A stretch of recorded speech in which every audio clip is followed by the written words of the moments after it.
ഹരേ കൃഷ്ണ. ശിവഭക്തനായ ഒരു മഹർഷിയായിരുന്നു ഭൃംഗി. പരമശിവനെ നേരിൽ കണ്ട് പ്രദക്ഷിണം വയ്ക്കുക എന്നതായിരുന്നു അദ്ദേഹത്തിൻ്റെ ഏറ്റവും വലിയ മോഹം. ആ മോഹ സാക്ഷാത്കാരത്തിനായി ഭൃംഗി തപസ് അനുഷ്ഠിക്കാൻ ആരംഭിച്ചു. തപസ്സിൽ സംപ്രീതനായി പ്രത്യക്ഷനായ പരമശിവനോട് മഹർഷി തൻ്റെ ആഗ്രഹം അറിയിച്ചു.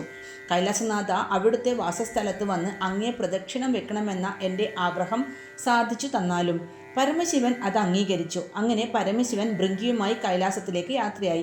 കൈലാസത്തിൽ എത്തിയതും പരമശിവൻ അർദ്ധനാരീശ്വരനായി ചമഞ്ഞു.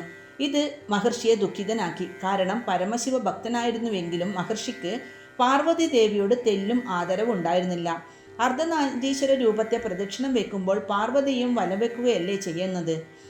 ഈ പ്രതിസന്ധി തരണം ചെയ്യാൻ തന്നെ ഭൃംഗി തീരുമാനിച്ചു. അദ്ദേഹം ഒരു വണ്ടിനെ വിളിച്ച് ഇപ്രകാരം കൽപ്പന കൊടുത്തു. അല്ലയോ ഭൃംഗമേ, പാർവതി പരമേശ്വരന്മാർ ഏകീഭൂതരാകുന്ന സ്ഥാനം തുളച്ച് അവരെ വേർപെടുത്തുക. പരമേശ്വരനെ മാത്രമായി ഞാൻ പ്രദക്ഷിണം ചെയ്യട്ടെ. അതനുസരിച്ച് വണ്ട് പാർവതി പരമേശ്വരന്മാർ ഏകരായി ചമയുന്ന സ്ഥാനം തുളച്ചു മാറ്റി. പാർവതി ഇക്കാര്യം മനസ്സിലാക്കി. ദേവി അത്യധികം കുപിതയായി.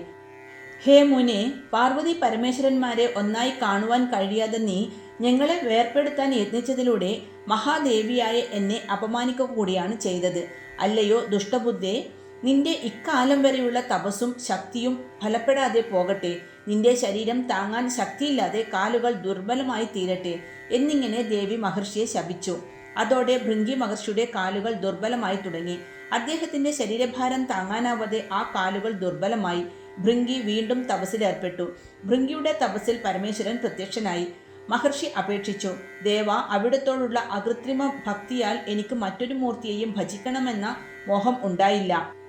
അത് എൻ്റെ വിനാശത്തിന് ഹേതുവായിരിക്കുന്നു. ദേവേശ്വര, അങ്ങ് കണ്ടാലും പാർവതി ദേവിയുടെ ശാപത്താൽ എൻ്റെ കാലുകൾ ദുർബലമായി മാറിയത്. ശരീരം താങ്ങുവാൻ എൻ്റെ കാലുകൾക്ക് ഇന്ന് കരുത്തില്ല. ഒരടി പോലും മുന്നോട്ട് നീങ്ങുവാൻ സാധിക്കാതെ ഞാനിതാ വേദന അനുഭവിക്കുന്നു. എന്നെ കാത്തു രക്ഷിച്ചാലും പ്രഭോ. മഹർഷിയുടെ വാക്കുകൾ പരമശിവന്റെ ഹൃദയം അലിയിച്ചു. അദ്ദേഹം മഹർഷിയെ അനുഗ്രഹിച്ചു. മുനെ, പാർവതി ആദി പരാശക്തിയാണ്. ദേവിയുടെ ശാപം പിൻവലിക്കാൻ ആരാലും സാധ്യമല്ല. ഭൃംഗി, താങ്കളുടെ ദുഃഖം പരിഹരിക്കുവാൻ ഞാൻ തുണയാകാം. നിനക്ക് മൂന്നാമതൊരു കാൽ കൂടി ഉത്ഭവിക്കുന്നതായിരിക്കും. നിന്റെ ശരീരഭാരം ആ കാൽ താങ്ങിക്കൊള്ളും. ഭൃംഗി ഭക്തിപൂർവ്വം ശിരസ് നമിച്ചു. അങ്ങനെ ഭൃംഗി 3 കാലുള്ള മഹർഷിയായി മാറി.